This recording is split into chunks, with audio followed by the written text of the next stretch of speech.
what you're going to find is as the opportunities seem to be more and more and the world gets better and better in so many ways, the competition and the way your industry changes is also getting stronger and also causing you to change, which then makes you say, what do we do? How do we fix this? This has never happened before, but the truth is, this has happened before. This happens all the time.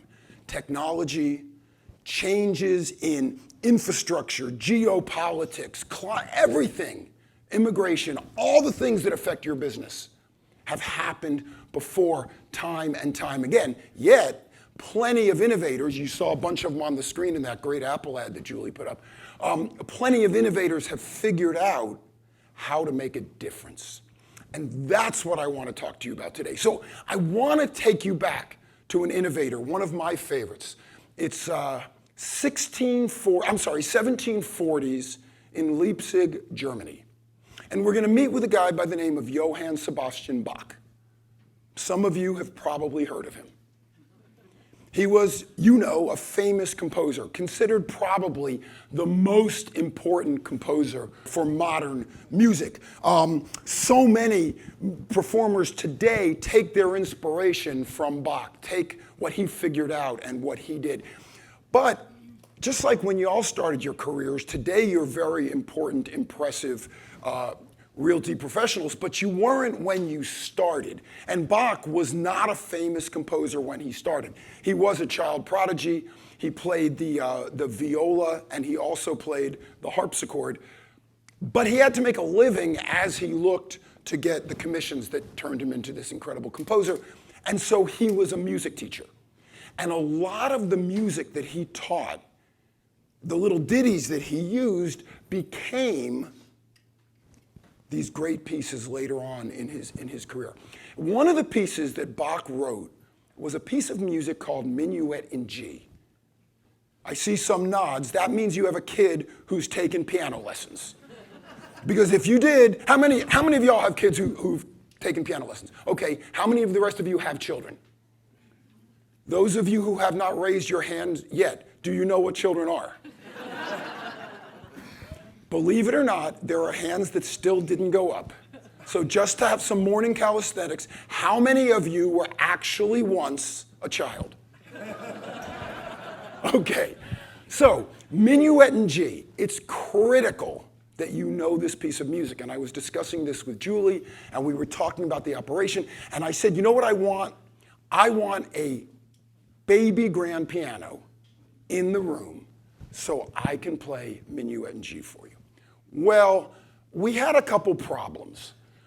Number one, we weren't sure how we'd fit the piano up on the stage because I don't want it on the ground, right? I mean, number two, apparently Realm has something called budgets. To be clear, I did not ask for a grand piano. I said a baby grand piano, right? And number three, I don't play the piano. However, thank you. However, Bach didn't play the piano either because they had not yet been invented. He played the harpsichord. And as far as I know, a harpsichord is just a miniature piano. So I decided, based on budgets, that I would bring a miniature harpsichord. Dave, you see that, right? Okay. And I would play Minuet in G for you. And it sounds like this.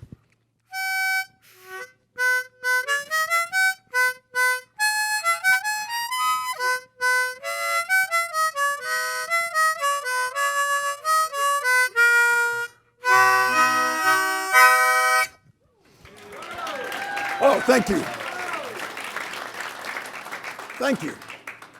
As an aside, every time I speak, I always say, whenever I play harmonica in public and people applaud, God, do I wish my wife was here. But today she actually is right in the middle of the room, so you heard that, sweetheart. I played it and they applauded. Okay, so you all know Minuet in G, right? Even despite my tortured rendition. All right, so we're going from 1740 Leipzig, Germany, to 1940, Vicksburg, Mississippi. We're meeting with one of my musical idols, a guy by the name of Sonny Boy Williamson. Sonny Boy Williamson is about as different as you can be from Johann Sebastian Bach. Sonny Boy is 6'6". Johann Sebastian Bach was a little bitty guy. Sonny Boy wore all black, bowler cap, English suits. Even in the heat of the Delta summer, you've seen the pictures of Johann Sebastian Bach, right? He wore kind of that red velvet Eddie Munster suit with the ruffles and the pilgrim shoes, right? Sonny Boy Williamson is African American. Johann Sebastian Bach is European. So they're both very different, but they're both composers. They've both written lots of music that you have heard, even though you don't know they wrote it. Sonny Boy wrote music that's been redone by the Animals, the Yardbirds, Eric Clapton, Led Zeppelin. So incredibly accomplished musician. He wrote a song called Peachy Tree. And Peachy Tree sounds like this.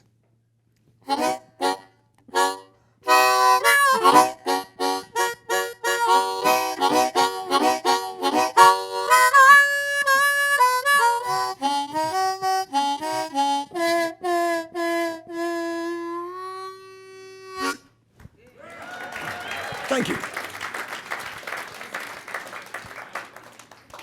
Now, I know what y'all are thinking. I've done this before. I know what's going through your minds. Why the hell is this guy doing this? The answer is because I can. No. The answer is that both of these guys are as different can be, right? Both of those pieces of music are as different can be. But they both use exactly the same 7 notes. If you remember The Sound of Music, do, re, mi, fa, sol, la, ti. Thank you, do. I can't hit that note. It's an octave, do, do. It's the same note. It's only 7 steps apart.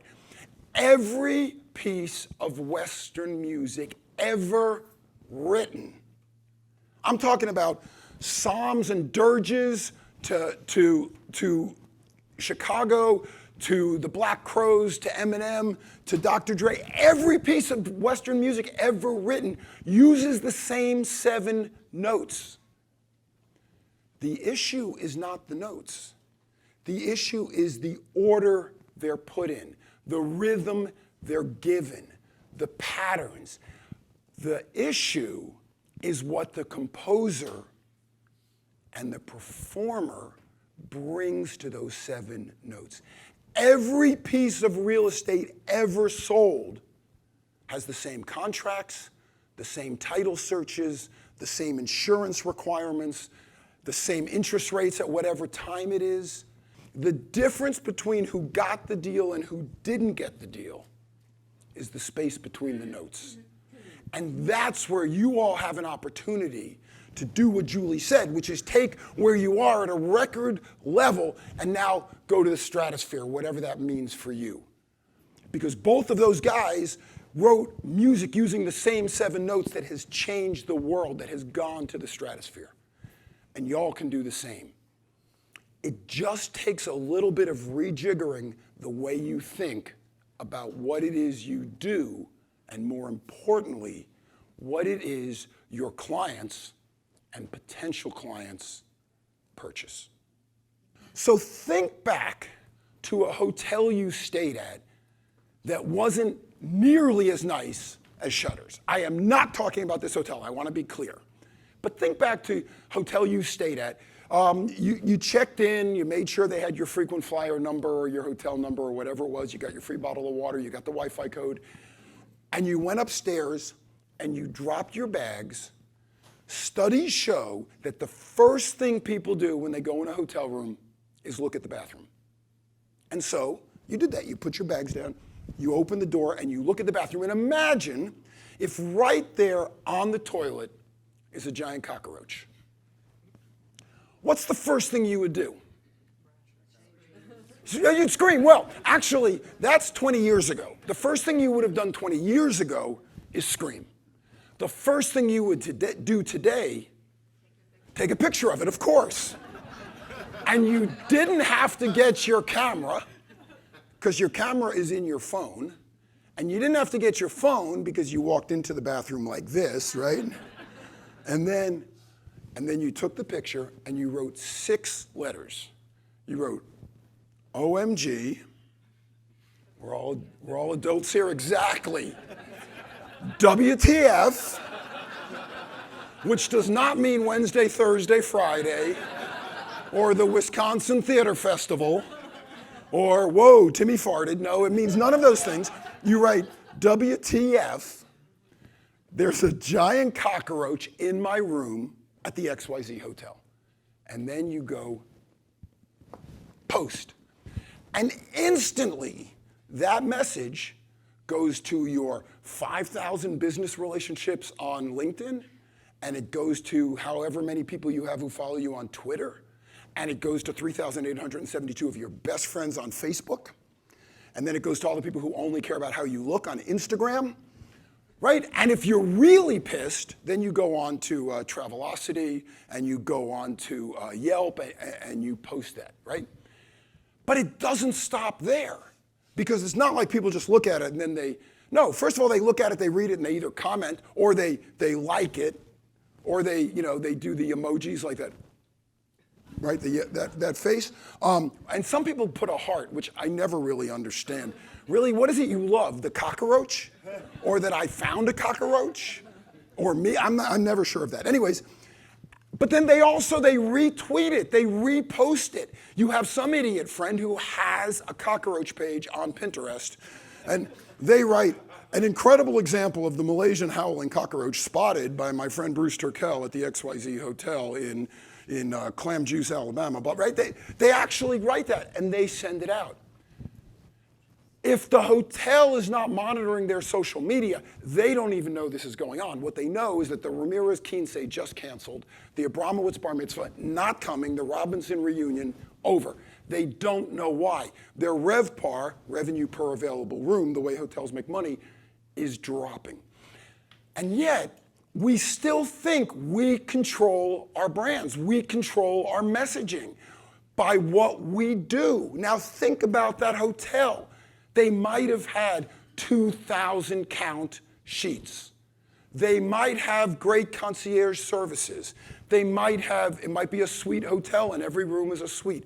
They might overlook the beach or overlook the golf course. They can do all of those things, yet one cockroach derails their business. Now, I know a lot of you are from a lot of different places. I live in Miami. The cleanest house in the world can have a cockroach. It happens, right? That simple thing can derail their business. And metaphorically, the same thing can happen to you, because in this new world that we all live in, the reality has shifted.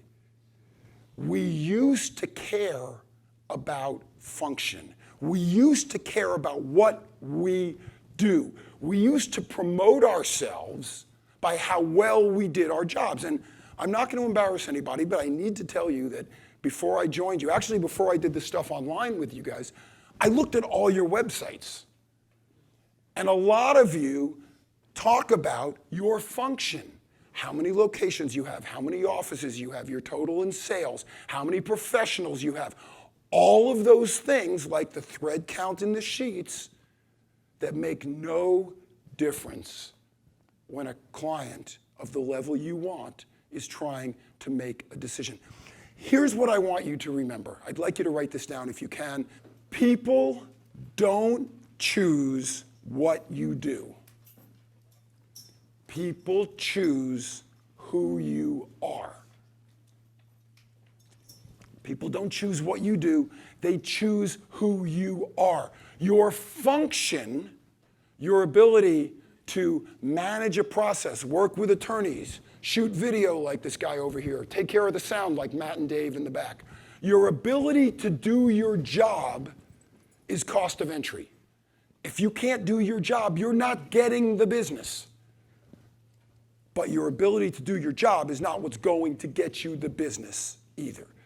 The fact that Bach could play the harpsichord or Sonny Boy Williamson could play the harmonica and knew the order of the notes is not what made them geniuses. That was the skill set required for them to do what they do. Your licensing, your credentials, everything you've learned is necessary for y'all to do your jobs. But it is not what's going to move you to the next level. Because if you can't do it, you're not getting the job. Function is table stakes. Function is the ante you put on the table in order to play. If you walk into a Vegas casino and you sit down at a poker table, if you don't ante up, they don't let you play. But if you do ante up, it doesn't mean they let you win. Function gets you in the game. Function does not win the game. This is also something that's been going on for hundreds of years. Every one of you is wearing a piece of technology right now that's 500 years old. I took mine off right before I came up on stage, and that's our name tags. What do our name tags have on them? You can look down at it and see. It's got your name, and then it has the name of your company, which is your function, right? Your name is your label, your logo, your tag, your whatever. It's your brand, theoretically. And then below it is your function. Hello, my name is Bruce. I run an ad agency. My name is Irene. I'm a neurosurgeon. Whatever it is, at any function you go to. This is not new. This goes back 500 years. If you lived in England 500 years ago and you were in transportation, meaning you drove a cart, your name was Carter because you carted. That's where it came from. If you had a hammer and some fire and some gold and you made teapots, your name was Goldsmith.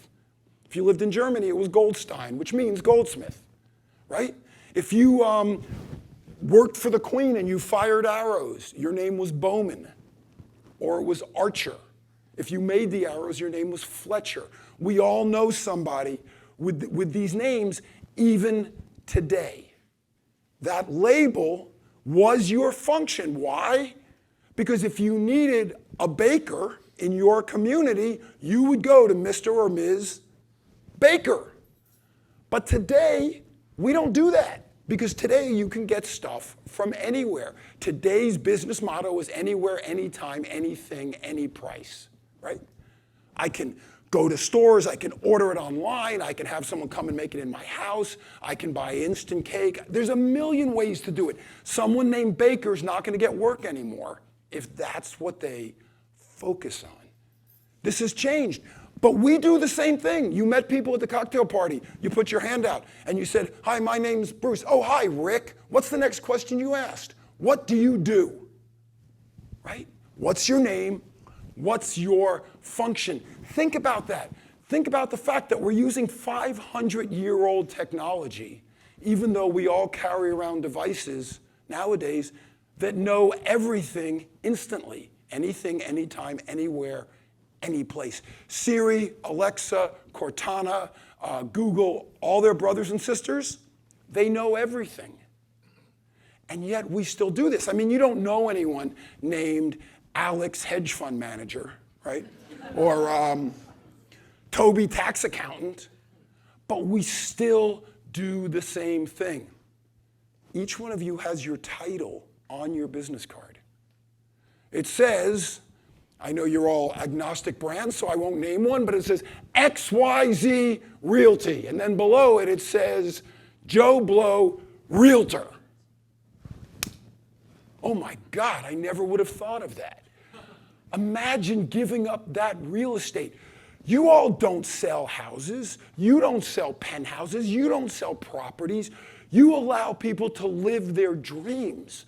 You allow people to achieve their goals. You allow people to show their in-laws that their son or daughter actually made the right decision, right? That's what you do. But you don't put that on your cards. I'm not making fun of you guys here. We all do this because we haven't caught up with technology. I mean, our bodies still evolutionarily are on the Great Savannah 1 million years ago looking for mates, hunting, right? Hunting and gathering. If you think about your medicine cabinet, right? Inside it is all the lotions and potions and creams and all the things you use to make yourself look so spectacular. But when you close it and you look in the mirror, what do you see? You. You. When someone says, wow, you have great color, you don't say, yes, that's because I use L'Oreal number 17. It's just about you. The difference is so important.